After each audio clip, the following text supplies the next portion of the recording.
क्या? शुक्रिया अदा तो कर चुकी, और कुछ बोलना है? नहीं, और तो कुछ नहीं, बस मैं तो यूं ही। देखो, तुम्हारा ये उदास और डरा हुआ चेहरा अच्छा नहीं लगता। गुस्से में अच्छी लगती हो। तुम्हारी माँ भी कह रही थी कि तुम्हें बहुत गुस्सा आता है, वो भी तुमसे बहुत डरती है। वो भी मतलब कोई और भी मुझसे डरता है?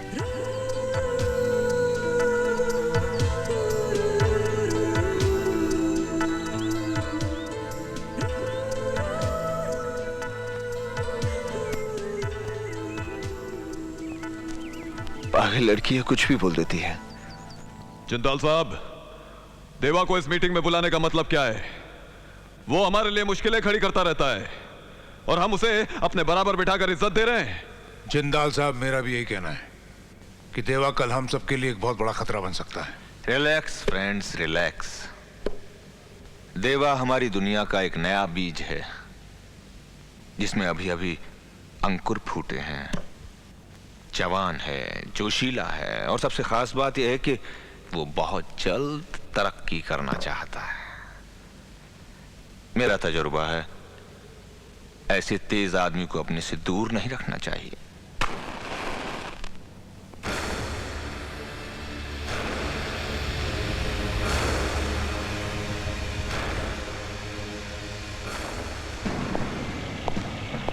देरी से आने के लिए माफी चाहता हूं।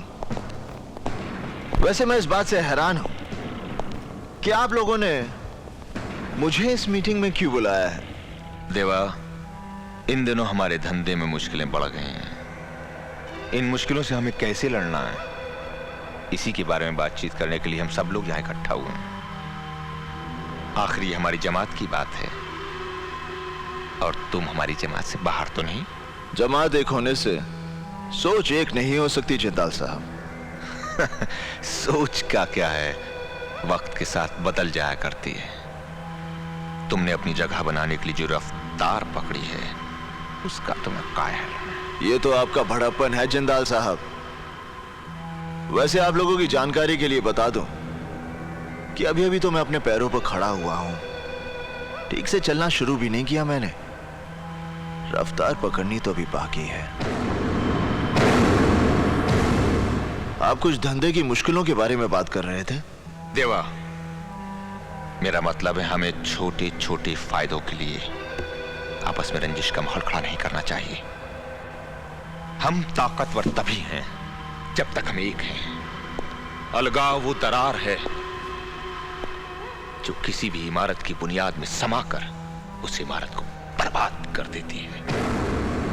हमें अपनी इमारत में इस दरार के लिए कोई जगह नहीं छोड़नी। हमें पूरी ताकत के साथ मिलकर अपने दुश्मन से लड़ना है, और हमारा दुश्मन है कानून।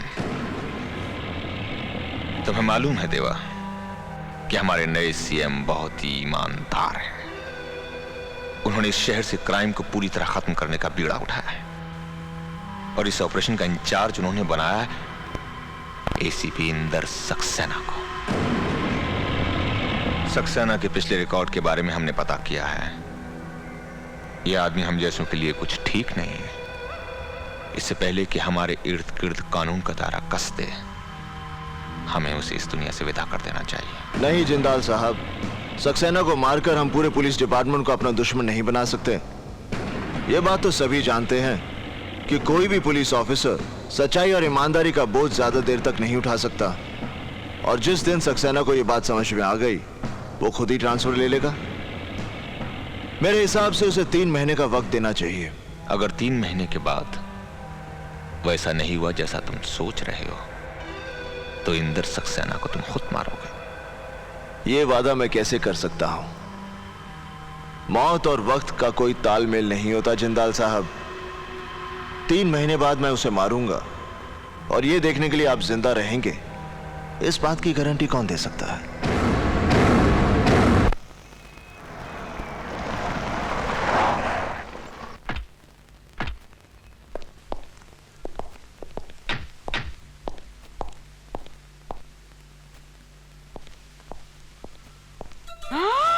अरे बाप रे, अरे बाप रे, भागो भागो भागो भागो।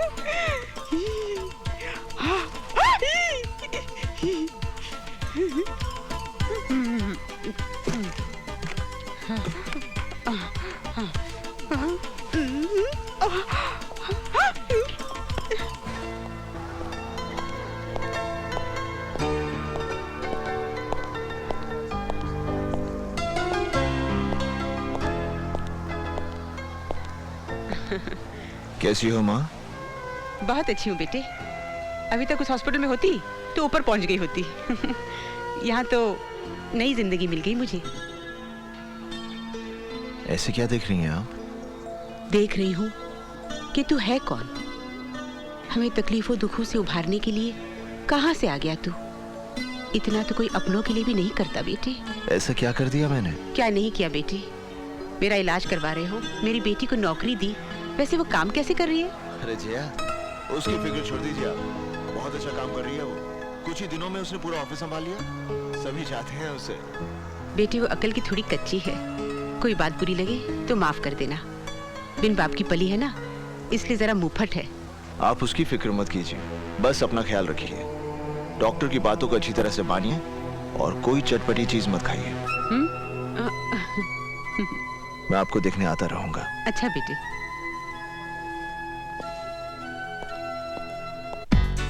गुड्डी की शादी की बात सुनकर तू इतना परेशान क्यों हो गया? क्या बहन को सारी जिंदगी घर में बिठा के रखेंगे? सोच रहा हूं कितने लाड प्यार से पली है वो। उसकी जिद और खुशी के लिए हम कुछ भी करते थे, और अब वो एक नए घर में नए लोगों के बीच। गुड्डी किसी नए घर में नहीं जा रही है देवा। हमने उसके लिए जो लड़का चुना है वो भी उसे उतना ही जानता है जितना उसे हम जानते हैं। और फिर अगर उसने हमारी बहन को जरा सा भी परेशान किया ना, तो हम दोनों मिलकर उसकी टांग तोड़ सकते हैं। कौन है वो? एसीपी इंदर सक्सेना। देख देवा, घर के बाकी सब लोग मेरा इंटरव्यू ले चुके हैं और मुझे पास भी कर चुके हैं। वैसे अगर तू कहता है तो। इंदर!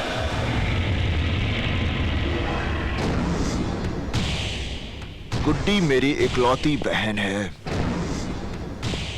उसकी मुस्कुराहट के लिए मैं अपनी सारी खुशियां लुटा सकता हूं। उसके लिए मुझे एक नेक दिल, होनहार और काबिल लड़का चाहिए, और ये सारी खूबियां तेरे में है।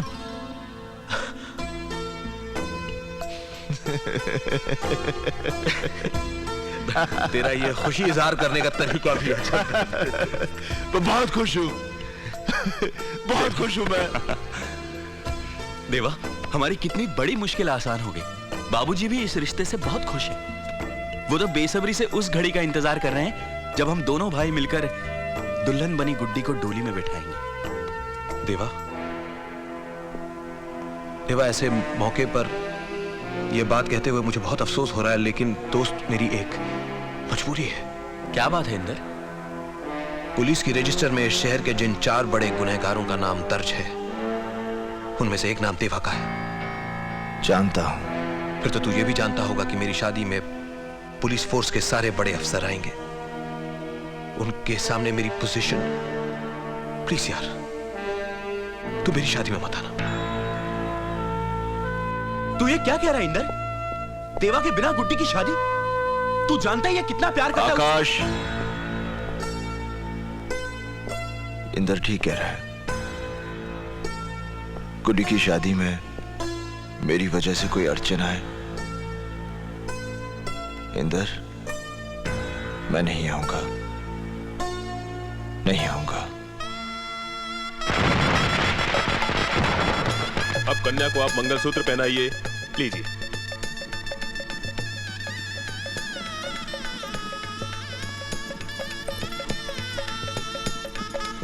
अब ये सिंदूर लगाइए।